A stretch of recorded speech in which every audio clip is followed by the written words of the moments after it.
Good afternoon, Tuscaloosa.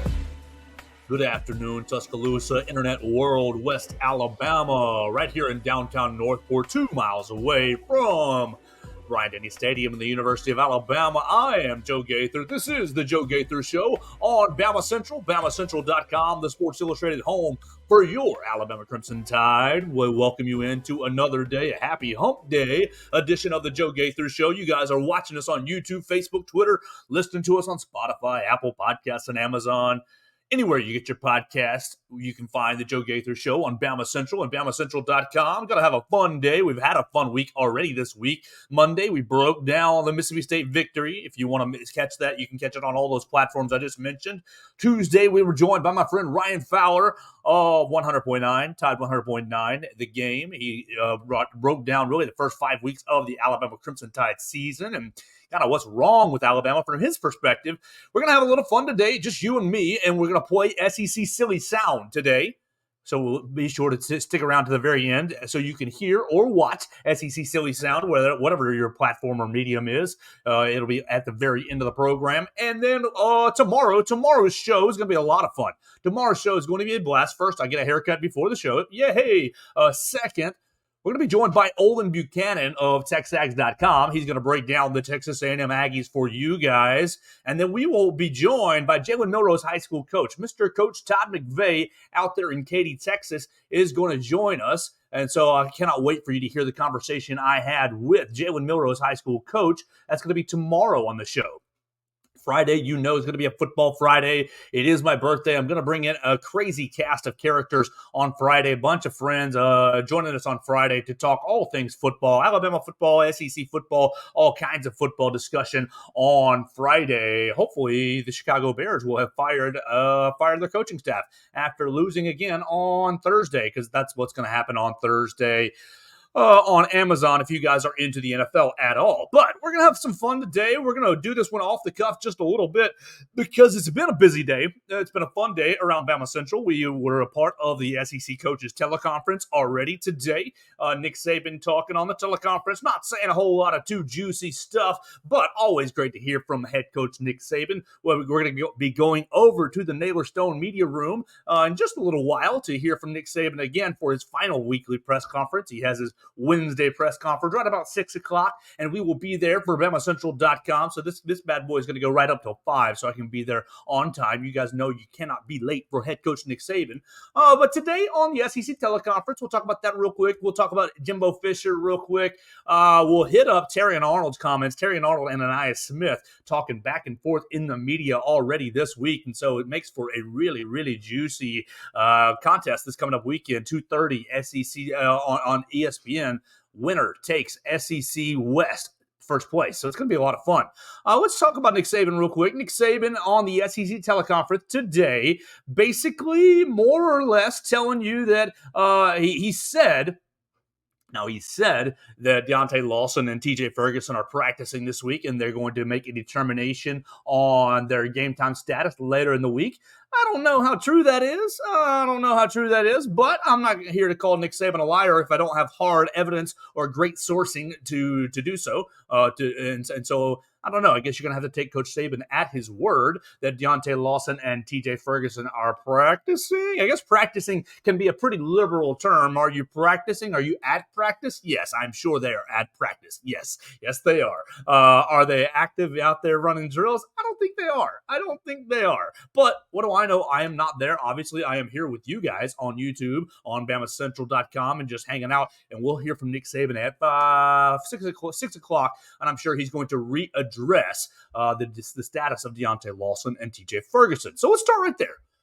If Deontay Lawson can't go, if Deontay Lawson cannot go, you're going to be left with Jihad Campbell and Tresman Marshall. And going into the weekend, last weekend, I thought, okay, Mississippi State's no big deal. You can go into this game without Deontay Lawson. And I still think you can, because what did you see on Saturday? What you saw on Saturday was a really, really fine performance from the two linebackers. Yes, there were some cases of bad eyes, and I asked Coach Saban about that on Monday, where, you get track and running backs going across, motion men going across, kind of movement, and, you get a guard pulling and might take you to the wrong place, this, that, or the other, play action fake. A couple of times, Jihad Campbell and Tresman Marshall kind of got their sides crossed up a little bit, but hey, you do that against Mississippi State so that you can put it on film. And this coming up week over in College Station, ideally, those issues are cleaned up. Now, on the flip side, on the good side, the two guys combined for 23 tackles. I think it was 2 for a loss and had 2 sacks as well. The two guys are really, really nice blitzers from the inside linebacker position. So, yeah, you miss Deontay Lawson, certainly. And you want to have depth everywhere in every position in high-level football. You're going to have that. You want Deontay Lawson back in action as soon as possible. However, I think that Jihad Campbell and Tresman Marshall, Trez Marshall, if you've listened to the show before, you have heard me talk about Trez Marshall in a not-so-flattering fashion, missing tackles, mental mistakes, errors in the Texas game really standing out in particular. But Trez Marshall against Mississippi State this past weekend over in Starkville had his best game in an Alabama uniform. Now, granted, it was only the 5th game in an Alabama uniform, but it was easily his best game in an Alabama uniform. Getting the 1.5 sacks and 9 tackles, a lot of the attention going to Jihad Campbell for getting, 14 tackles. And so you've got two guys who have played their best football last week. And you want to build off that, obviously. You want to build their momentum. And clearly, the offensive challenge, skill-wise, is much more this weekend in College Station. Going up against Bobby Petrino, and you're going to go up against Max Johnson and company. It's going to be a lot more difficult. However, I think that what you saw last week should give you a little bit of confidence if you have to basically play without Deontay Lawson again, and I'm expecting that that's going to be the case. Now, I think that TJ Ferguson is pretty much going to be decided as out as well, and that issue is more of an issue in my opinion. Is more of an issue because, look, we all have been talking and crying and complaining about the snapping issues going on with Alabama's offensive line. That's currently your biggest problem on the line. And you say, oh, well, get somebody else in there. Replace Seth McLaughlin. Put somebody else out there. If you put Darian Dalcourt at the backup center and give him the snapping responsibilities, then you're going to have to obviously replace the right guard. You replace the right guard, who's the next backup offensive lineman? Really, it's TJ Ferguson. TJ Ferguson's been playing a lot of right guard. He's been playing a little bit of left guard. No center, even though Coach Saban has talked in fall camp that he is capable of playing center, playing some third-string center behind Dalcourt and behind Seth McLaughlin. There's no real movement that you can make on the interior with experience, that is. Sure, you could throw guys out there who haven't played before, but you know as well as I do that doing that against this defensive front against Texas A&M is not going to be a very good recipe if you want to have success out there in College Station. So TJ Ferguson's injury becomes a bit more of a problem than the Deontay Lawson injury. You're talking about the offensive line, and yes, they probably played their best game as well against Mississippi State. But we got to be honest with ourselves. We have to be honest with ourselves and really, take a hard look in the Mississippi State mirror. I'm sorry, the Bulldogs' defensive front is not that good. The Bulldogs are, I know Coach Saban called them the most challenging preparation outside of Texas. And yeah, you're only comparing that with USF, MTSU, and Ole Miss. I think you missed right there on that statement, Nick Saban, when you compare them to Ole Miss. Now, Coach was probably talking to his team, making sure they were ready for the challenge at hand. And mostly they were. Clearly, there was a couple of issues in the first half that Coach Saban was not very happy with. But I don't really think that they were a more challenging preparation than Ole Miss.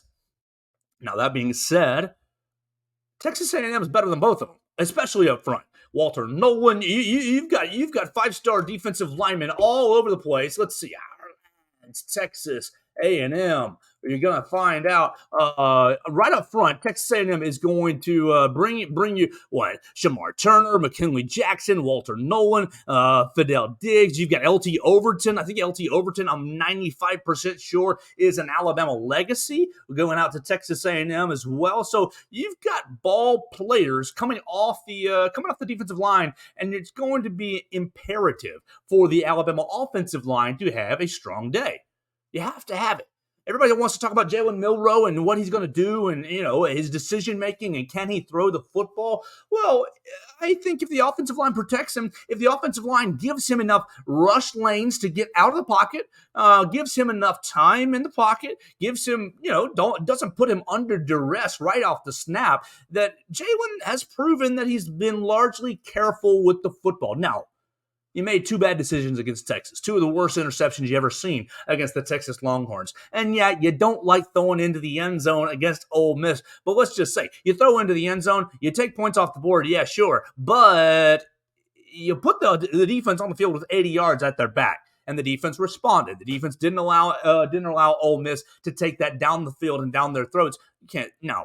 A&M's offense, pretty good. But I like the Alabama defense's chances with lots of yards behind them, with lots of yards of cushion. Now, granted, you never want to have any turnovers of any kind.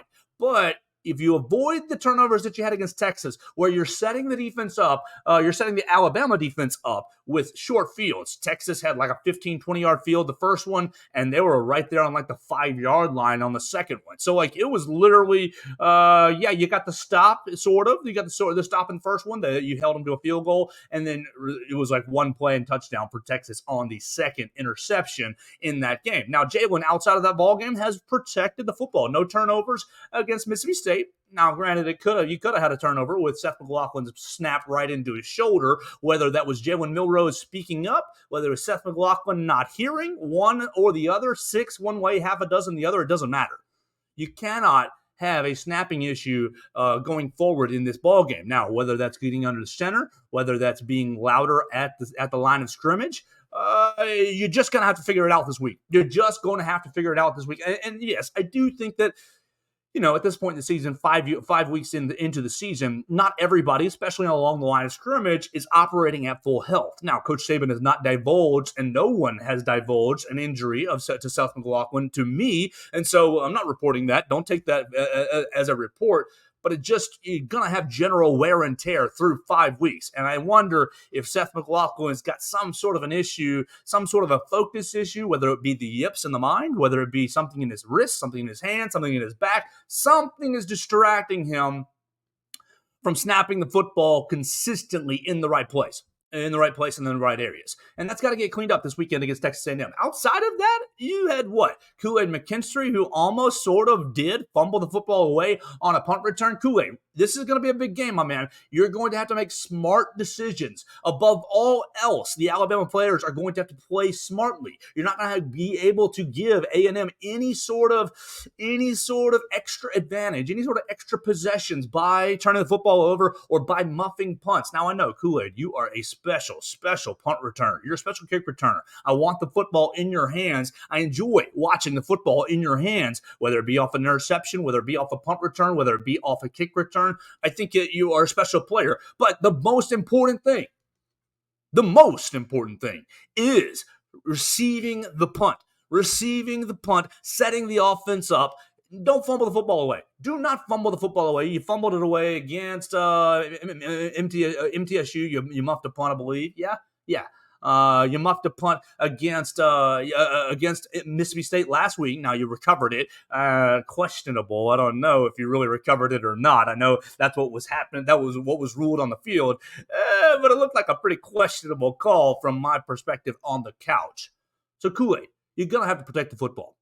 Jalen Milroe, going to have to protect the football. Seth McLaughlin, going to have to protect the football. Those guys are my big kind of, you've shown a little signs of shakiness throughout the season so far, protecting the football. Obviously, last year, Jalen Milroe with 3 deadly turnovers against Texas A&M, ends up throwing the football away once into coverage and having, 2 fumbles, so 3 turnovers for the evening. And, yeah, Alabama came away with, 24-21 win. I think that was what it was off the top of my head.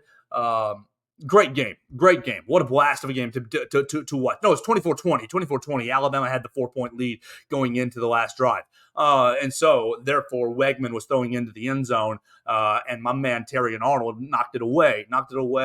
And Terry Arnold, since that game, I know, Evan Stewart had eight receptions, 104 yards in that game, but ever since that ball game, he has just gone up. He is a classic guy, Terry Arnold, of someone who every game that you see him out there looks better and better and better and better. And Terry Arnold made a little news, made a little waves, I don't know. You tell me if you think it's waves or headlines. Yesterday, in the Naylor Stone media room, Terry Arnold talked about how he speaks to receivers during the game. He responded to Anaya Smith's trash talk. Yeah, trash talk is like the most mild way to put it. Anaya Smith was very bold. The wide receiver for Texas A&M. And if you all know, he is the younger brother of Maurice Smith. Maurice Smith, the defensive back who transferred from Alabama to Georgia that Nick Saban kind of halted, kind of roadblocked in the SEC. And ultimately, Maurice Smith got to Georgia, played for Kirby Smart, and was immediately eligible, circumvented some of the eligibility rules, and basically rewrote the rules. He was a part of rewriting the rules where you can transfer in conference. And so Anaya Smith, still a little bit butthurt on his brother's behalf, basically coming out this past weekend saying that on Monday, reestablishing that he was unhappy with Nick Saban.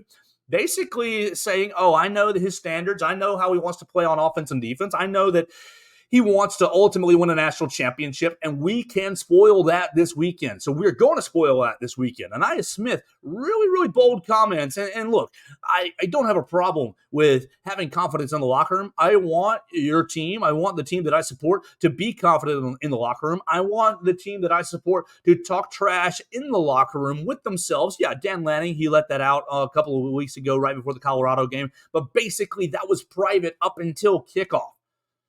You have now let Anaya Smith, simmer on these words, simmer on these comments for now. It's going to be 5-6 days. It's going to be 6 days of simmering on, I know what Nick Saban wants. We're going to try to spoil the party. It's personal for me. We're going to try to not let them have any momentum. You're literally letting Alabama stew and simmer and chew on these comments for 5-6 days. I don't know if that's the smartest thing to do, and I don't really love that from a competitive standpoint. Now, I love the attitude, the confidence, I do, but you're throwing, you're playing wide receiver, and you're going to be highly involved in the game, but you're throwing the other 21 starters into a little bit of a pickle that they're now going to have to answer for you. Now, maybe that was your strategy. Raise the level of play for all your players, for all your teammates. However, I think that that's a little bit dangerous. We've seen that backfire over the course of 16 years many, many times against Alabama. And you can bet your bottom dollar that Nick Saban's going to be probably preaching that behind closed doors. Nick Saban, this guy wants to spoil your party. This guy wants to take your championship, take your opportunity, X, Y, Z, A, B, C. Now, the matchup is going to be huge between the Alabama defensive backs and the Texas A&M receivers. Evan Stewart and Anaya Smith are two ball-playing Jessies. They are good athletes, good players. Now, totally different styles. Obviously, Evan Stewart, big-bodied guy, as we said earlier, torched Alabama last year, 8 catches, 104, 108 yards receiving. But it was Evan Stewart in the last play of the game being targeted into the end zone by Connor Wegman and Terry Arnold knocking the pass away to save Alabama's victory. And I was standing right down there on the field. It happened on the opposite sideline, so I got a pretty decent look at it. All the Alabama players rushing onto the field and off the field after the game, celebrating vivaciously, and they earned it. They absolutely earned it. It was a very dramatic week last year. If you remember, it was the Bryce Young, is he going to play? Is he going to practice? What's the status? What's his deal? This was right after, I believe, the Arkansas game, right after Jalen Milroe comes in and saves the day with the 70-something yard run down the sideline. And yeah, Jalen didn't look that great. We'll be honest. I remember charting that day and giving Jalen Milroe, passing grade, but barely passing grade. So this year, Jalen, look, he has protected the football through the last, really, ever since the Ole Miss turnover. The Ole Miss turnover, he gets to the sidelines, he gives everybody the my bad, that's my fault. And yes, it was your fault. It was a terrible decision to throw it into the end zone against trap coverage in that fashion. But ever since then, he basically has protected the ball. Now, you can look at last week's game against Mississippi State and think, well, you barely threw the ball anyways. You're right. He barely threw the football, 12 passes, 10 for 12. Really, I think it was more like 11 for 12 because I think Amari Niblack was down in the end zone and had possession of the football. Now, granted, that might just be crimson-colored glasses, but I think Amari Niblack caught that ball. Jalen Milroe, when you get out to Texas to A&M, it's 90 minutes away from your high school. You're going to have family there. You're going to have supporters there. It's going to be a homecoming for Jalen Milroe. Don't let the moment get too big for yourself. I talked to Jalen Milroe's high school coach last night, and basically he said that Jalen has been doing this all his life. And I look forward to playing the interview with Coach Todd McVay tomorrow on the program, so you guys can hear Jalen Milroe's coach and basically all the things that he had to say about his development, all his a couple of interesting high school stories. My man Wendell Hare commenting on Facebook. You guys can comment too at Joe Gaither 6. That's why we want Bama to run the ball more. You're exactly right, Wendell. And so it's going to be vital for the Alabama offensive line to play a good game. That's where this conversation all started. We started with Deontay Lawson and his injury, replaced by Jahad Campbell and Trez Marshall, and how confident we are in those two guys, even though they had a couple of rookie mistakes last week. They did.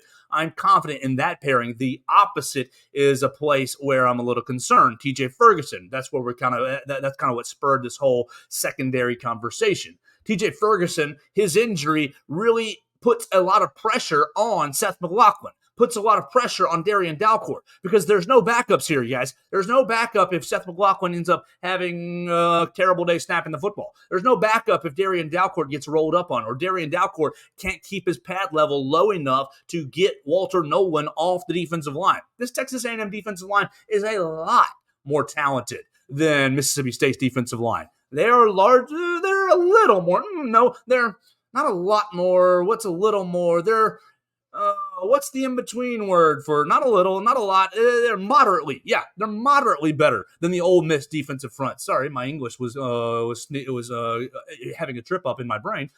No, they're moderately better than the Ole Miss defensive line. Now, Centarian Perkins was a great edge rusher for Ole Miss. The problem with Ole Miss, though, is they were only bringing 3. They were only bringing 4. They were scared to blitz Jalen Milroe. Because of his escapability. Good girl. My dog kind of getting settled in the background there. Yeah, because of his escapability, they really didn't blitz him a whole lot. They left 1 in a spy. They rushed 3. They left the 4th in a spy. They would rush 4 and then leave one other with a spy. I think that, you're going to see a little bit different defense, but I also, when you look at a team, how do you defense Jalen Milroe? Your best defense is to rush with 4 and kind of have 1 hanging out there, a middle linebacker preferably, due to Jalen Milroe's power and size. I think, it's going to be a 4-on-5 battle. It's going to be a battle in the trenches, as we've said many times in the season so far. We talked about it in the Texas game, and what? Texas beat you. Texas beat you in the trenches. Their offensive line beat the Alabama defensive line. Their defensive line beat the Alabama offensive line. Now, I do think that Alabama's defensive scheme and defensive strategy left a lot to be desired in that game, and didn't do a whole lot of exotic things. Didn't bring a whole lot of pressures. Didn't mix things up against the Texas offensive line. And I think that happened because of in-game injuries to Jalen Key and Malachi Moore, kind of scheming up or kind of limiting what the defense could do on the back end. And so what this weekend? The defense has to stay aggressive. The defense has to stay after it. You've watched them, just like I've watched them, against USF. You've watched them against Ole Miss. You've watched them against Mississippi State. Sure, you're going to think they're not world-beater offenses. Well, Ole Miss just put up 55 points on LSU. State, sure, throw them out the window. South Florida, sure, throw them out the window skill-wise a little bit. But you have seen schematically a huge shift. from the Alabama defense into we're bringing pressure, we're bringing Dallas Turner and Chris Braswell, we'll drop Chris Braswell and bring Jihad Campbell, we'll bring Jihad Campbell and Trezman Marshall, we'll drop, like they were bringing it, they've been bringing it from everywhere. All, they brought Terry and Arnold on a cat blitz, they've brought Malachi Moore on a cat blitz. You guys can think back to the fourth down against Ole Miss at the end of the game. They brought both Malachi and Caleb Downs on safety blitzes. And so you need to stay aggressive.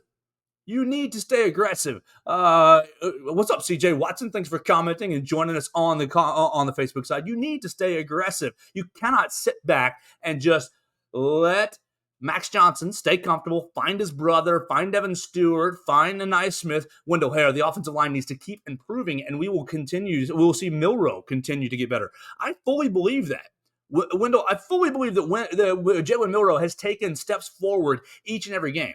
I think he has improved in his decision-making. Now, maybe he's reverted to a little bit too careful of a mindset over the last 6 quarters, which is why you kind of saw him run into a couple of sacks against Mississippi State where he could have thrown the ball away and saved it down. But I would rather him be too careful than too cavalier, especially with your point, your earlier comment. Jake Coker won a national championship at Bama with a consistent run game and aggressive defense. This defense, it's not 2016's defense, but it's not too far out. It's not too far away from that 2015 defense that Jake Coker won a national championship with. It's not too far away from the 2011 defense that didn't allow LSU across midfield in the national championship game. It's not that far away from 2009 defense that allowed, oh my gosh, you want to talk about a pedestrian quarterback. He's good on media, but Greg McElroy to win a national championship. How many more yards should Julio Jones, how many more touchdowns should Julio Jones have? But he was stuck with our boy Greg McElroy. Now, Greg, thanks for the national title, man. You did your job. You did your job, and you did it well. But quarterback talent, he is not the first name I think of. I think Jalen is growing. I think Jalen is building. It's going to be all on the offensive line to establish the tone. Now, here's one thing. I think you're going to see a lot more Justice Haynes this week than you've seen any other week. You saw him in the last couple of snaps of the game last week. Now, I'm not trying to advocate for Jace McClellan to come off the field. He's a Texas native. This game could be very important to Jace McClellan as well. But I think maybe it's my conspiracy theorist, but I think that you've been not hiding, but saving Justice Haynes for some of these more important games, saving Justice Haynes for some of these more intense defenses, and you're going to use him as a weapon this week. You're going to use him as an offensive weapon this week and see him really in the flow of the offense much more. Now, is he going to take Roydell and Jace off the field consistently? No. But I think he's going to get some run this week. I think he's going to get some play this week. And really, it all comes down to, will the defense stay aggressive? Will the defense continue to blitz these other quarterbacks, continue to bring pressures, continue to run games and stunts on these quarterbacks? I mean, Max Johnson, he's got a nice history of taking care of the football. He is an experienced quarterback, but I think you need to go after him. I think these college quarterbacks, you get experienced college quarterbacks and they end up having, it's an offensive game. You see Caleb Williams throwing the football all over the place, Drake May, Michael Penix, even Bo Nix throwing the football all over the place. But on the whole, if you're not in that top echelon, that top tier, the Bryce Young tier, I think that the way to throw them off their games is to bring the heat, bring the pressure. CJ Stroud, you wouldn't have done it as much, and people did blitz and pressure Bryce Young, but that was due to the porous offensive line. So you got to take that mindset. We're going to go after you, Max Johnson. We're going to live or die by the blitz. We're going to live or die by the pressure, and we're going to make you, see if Le'Veon, what's the running back? Le'Veon Moss, Le'Veon Moss. We're going to see if Le'Veon Moss or Amari Daniels are able to carry the load, keep the little pressure off you, Max Johnson. I don't really think that they are. Now, you're seeing and you're hearing a lot of Alabama faithful, a lot of people picking A&M. You see the current line right now has fallen to 1.5. And so I'm really curious to see what everybody picks on Football Friday. We're going to have a lot of people on Football Friday. I think we're going to have my friend Michael Bronner. We're going to have a couple of media people, a couple of non-media people as well, a bunch of buddies of mine going to give me a lot of hell for my Chicago Bears and probably pick Texas A&M. And so we'll have a big blast on Football Friday. We hope you join us on Friday for that show, picking games and talking about the weekend ahead. I am right now leaning Alabama. Is it my homerism? Probably so. But I think Nick Saban has got a little bit of a stick in his to try to go back out to College Station and avenge the loss. Look, Alabama turned the football over a handful of times against A&M when they went out there last year. Not good. And Alabama's defense kind of fell apart towards the end of the ballgame. They lost 41-38. Let backup quarterback Zach Calzada, backup quarterback, win that ballgame. So, look, I'm feeling quietly confident this week. I think anytime that you count Alabama out, as you saw, 2 weeks ago against Ole Miss, this is the end of the dynasty. It's here. Lane Kiffin's going to get you. Pete Golding is hungry. I think all those things were true. I do think that Pete Golding was hungry. I do think Lane Kiffin was motivated. But I think the Nick Saban program, the Alabama program, operates best when it's doubted. And Nick Saban has maybe struggled to create some of that doubt within the program, to create some of that urgency in the program this season. But when the pundits come out again, the Ole Miss week, and when the pundits come out on the Texas A&M week and saying, "Oh, we're picking Texas, we're picking Ole Miss, we're picking Texas A&M," I think that just serves as a motivator, and I think this team really, really responds in a great fashion, as you've seen really 2 weeks in a row. Now, the Texas game, I think the guys were still feeling, same old Alabama, same old Texas. We're going to wipe you off the field. Now, the offensive line, CJ hits it. The offensive line must have better offensive line play on Saturday. The atmosphere will make it difficult. Snap counts and good snaps will be imperative for the offense to find a flow. CJ missed the first 5 minutes of the program, and that is A-okay. But he's exactly right. That's where it's all going to begin. If you have Seth playing confidently, playing well, if you have Jalen Milroe in rhythm, if you are hammering the football. Look, Tommy Reese, there's not going to be a whole lot of reason to get too exotic, get too crazy. Stay in 12 personnel. Put you C.J. Dupree and Robbie Oots right out there. Look, I know everybody, you love Amari Niblack, you do, but the dude can't block. The dude cannot block on a running play. And so look at that as an indicator as to, are we running or are we passing? I think that you're going to see a lot of Amari Niblack not on the field this week due to he's an indicator. Are we running? Are we passing? Now, 3rd and 10, 3rd and long situations, yeah, throw them out there. You don't have to hide it. You don't have to hide it. But Amari can't block. And I say that as a guy, I want to see him block. I want to see him get physical in the hole. I want to see him move a guy. But he's just, look, there's a lot of transition from high school receiver to college tight end to second-year college tight end, and now you're being asked to block and do a lot of things that maybe Bill O'Brien didn't ask you to do. So, yeah, you give the guy a little bit of development time. He might be able to. He absolutely might be able to. But that's why you're seeing the combo of C.J. Dupree and Robbie Oots all the time, all over the place, really consistently. Like Amari Niblack, he got to the game towards the back half of the game last week. But he wasn't really in the ball game when game was in crunch time. Does he make for a good target in the passing game? Absolutely, 1,000%. But he's got to work on his game a bit more if he wants to see consistent playing time, because the blocking is just as important as the route running and the pass catching ability. If he doesn't want to learn to block, all right, then just make him a wide receiver. Just make him a receiver and call him, big receiver. That's fine. I do think that he's a dangerous option in the passing game. One more thing that Coach Saban said on the press conference today, the SEC Teleconference, and once again, we will be over at the Naylor Stone Media Room in 90 minutes to hear from Nick Saban. You guys can follow it at BamaCentral.com.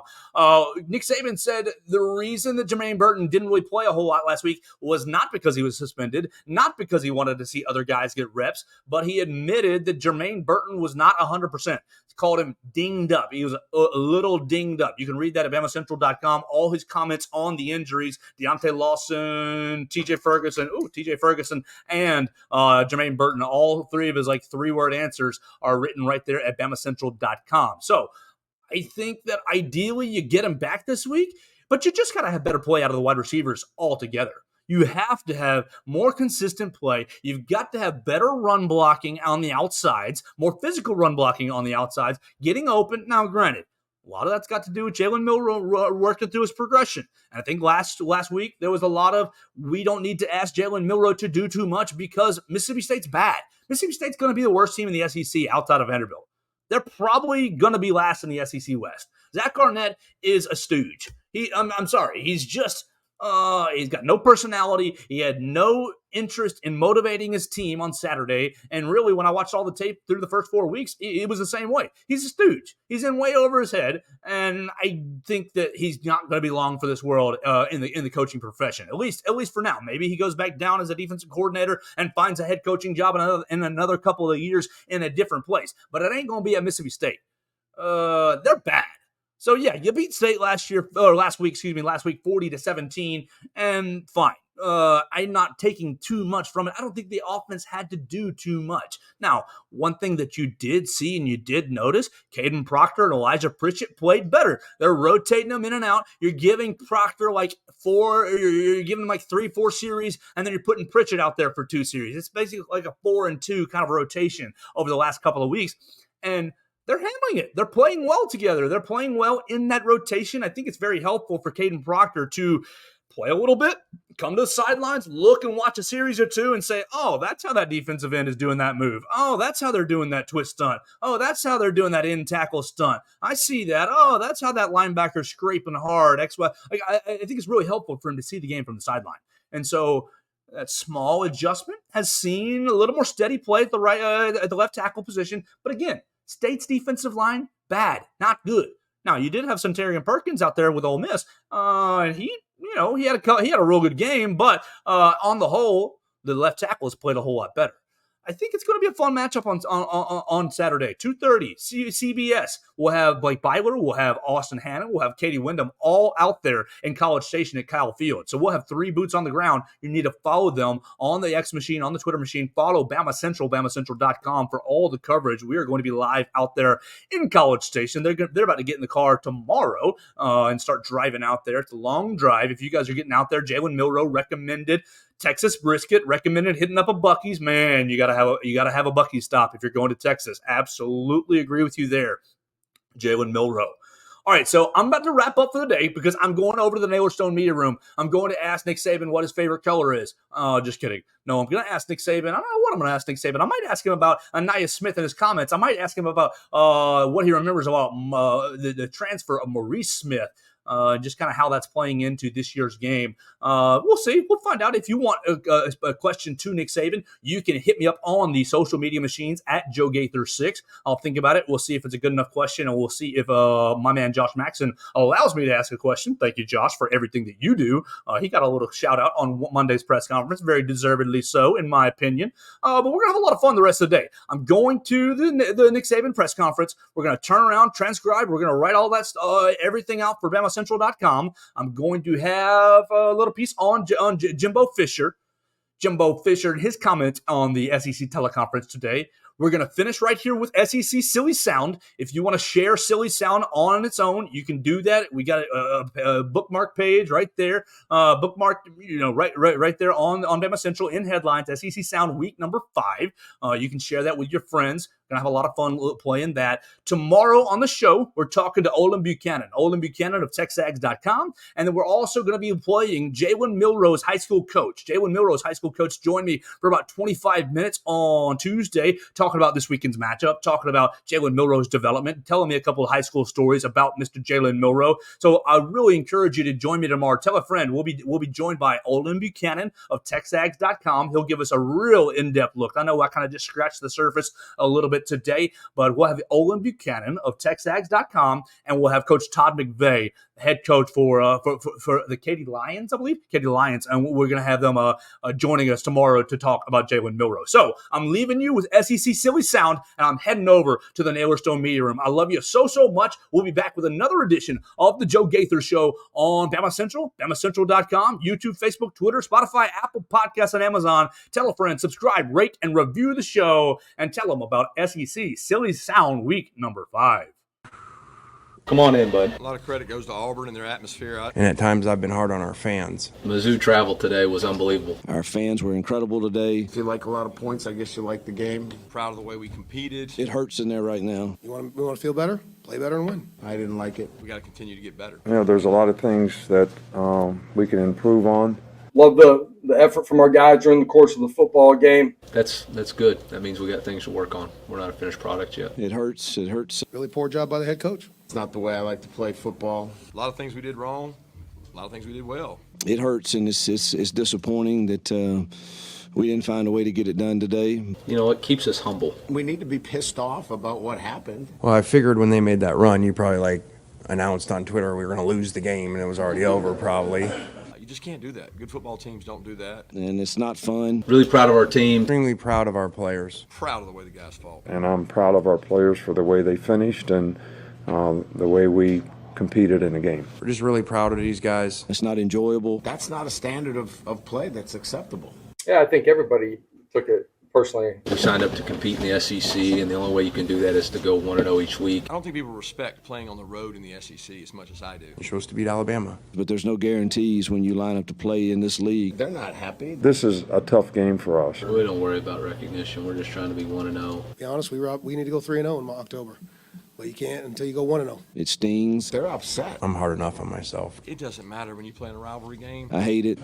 And then you jump back on the bandwagon after Jackson made those plays. We'll take this victory home and try to improve next week. They want to win. And we won. Well, right now, it's just my gut hurts. I don't know that my heart can handle that. Well, Miss Terry told me if we're not playing good to get on their butt. It'll be a restless night for me, I'm sure. I'm just really hard on myself. We'll go to work on Monday. Had to own it on both sides. They all matter. I think the snap was 8 foot high. That's problematic for everybody. Not supposed to do that. You got to give up less points and score more points. So that was hard to live with through that. I'll work harder. Nobody cares. Our locker room doesn't care. But I don't know if we won that. Too far. Too far. Bad time to get a high snap for sure. You've asked about this 2 times in a row, so I know you're a quarterback under center guy. I know that. I only pick on people I like. You can't do that. We were just trying to keep them fresh. 19's a handful. I don't really think they're buying the hype or drinking the Kool-Aid. Bowers did what he does. But the way he played, he's going to play a lot more. I mean, that's how it works. We did all kinds of junk. Played it a little different and been underneath him and not on top of him. If you go 8 for 10 against air, it's incredible. Next man up. This game's determined by points. 2 for a gazillion yards. Maybe just 6. 6 too many, though. Heard me say you never know why things happen. I'm really, really proud of our kids. They play for LSU. People are going to score I it. feel like we're behind the whole game. It starts with us playing really hard. We're all a little smarter as we get older. You know, I'm a realist. You know, I don't know how good a team we got. I really don't. Y'all were talking about it. I wasn't. I mean, even you all can tell that they were plugging and stunting a lot, right? You kind of read between the lines what I thought was going to happen. The growth usually happens more in the valley than it does the mountaintops. Explain that to me. It's a joke. We're a football team that needs to get healthy. Play the guys we have available. It's like you expect it, and you don't stop it. Let's go back to work. I'll be danged if they didn't. They'd have to kick it to us. He was thrown out of a well. We weren't pulling off the gas pedal at all. He's got to know where he's hot at. Those were big plays in the game. Big play in the game. Being able to extend plays helps. So far, so good. We lost momentum in the second half. But worked out. What they should have, could have, would have done. Get down. So I just did what I was told. Again, we're going to continue to grow and get better. And We left some plays out there now. There's nobody else walking through the door. We play the guys we have available. We just need people that buy into coming and being a part of the Auburn culture, the Auburn family. I didn't really realize what you just said. Thanks for that. Turnovers and some self-inflicted wounds. Turnovers are gigantic momentum-shifting plays. If you're going to score on defense, you got to get turnovers. They made a couple of plays. We didn't. Pretty remarkable.